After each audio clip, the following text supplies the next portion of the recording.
To assemble a joint frame, you're going to need a handful of things. First, dry fit your frame to make sure everything fits as it should and looks as it should.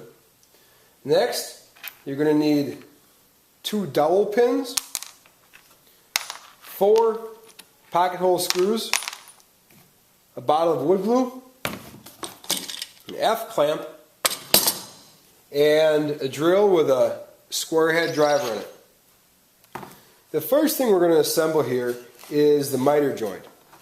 So take some glue and spread some glue around those faces. Be sure to get some inside the holes, and then you can spread that around on the face. This is end grain, so this is going to absorb that glue, so it may take a little bit more glue than what you expect. Same thing on the other side. Make sure you get a little bit of glue in each of those holes and get glue on the face. Dowel pins can go right inside the holes. Then we can press this together.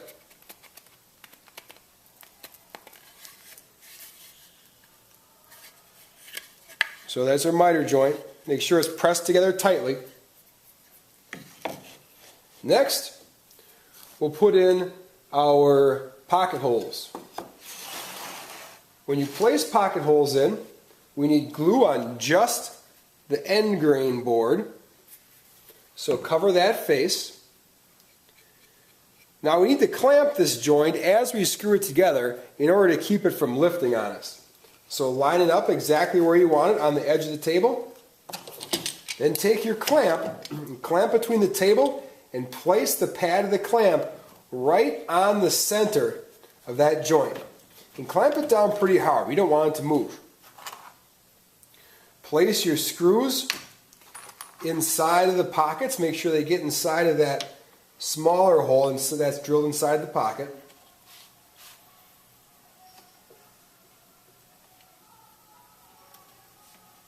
Then you can just snug them up.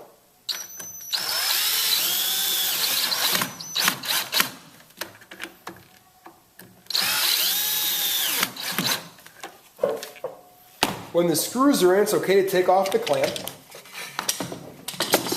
Make sure there's no gap here. If there's a gap, you may need to tighten those screws up a half turn or a quarter turn. Now we'll place some glue in the lap joint.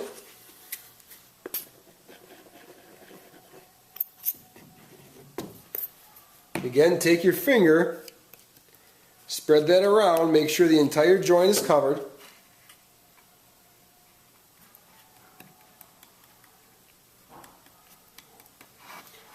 Also, place some glue on the joint that's going to have the countersunk screws.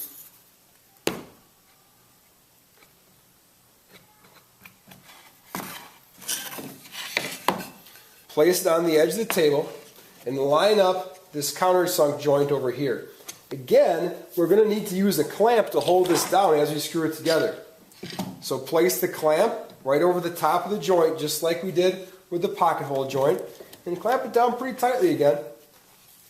Then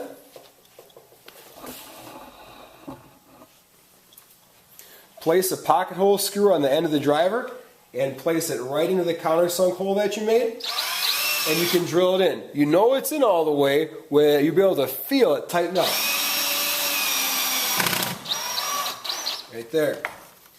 Same thing with the next screw, right inside that countersunk hole. You can feel it tighten it up. The final step is on your lap joint, you can move this so it's tight. Once it's tight, take the clamp and we're going to clamp that up. You can see there's a small gap there. I'm just going to squeeze that gap out with my hands and then tighten this clamp down to hold it in place till that glue dries. Any extra glue you can wipe off like that. The miter's tight and the 3 other joints are tight as well. Leave it sitting as clamps until the next class period, then we'll take it out.